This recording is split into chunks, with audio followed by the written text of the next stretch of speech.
தேவனின் நேரம் சரியானது. சில நேரங்களில் நாம் ஜெபிக்கின்ற காரியங்கள் தாமதிக்கலாம். அப்பொழுது நம்முள் ஒரு கேள்வி எழுகிறது.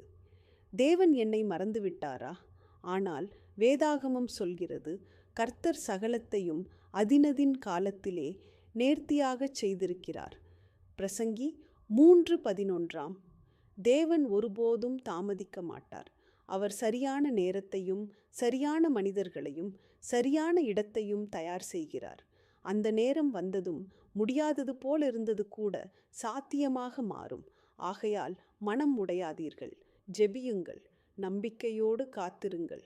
ஏனெனில் தேவனின் நேரம் ஒருபோதும் தாமதமானது அல்ல, அது எப்போதும் சரியானது.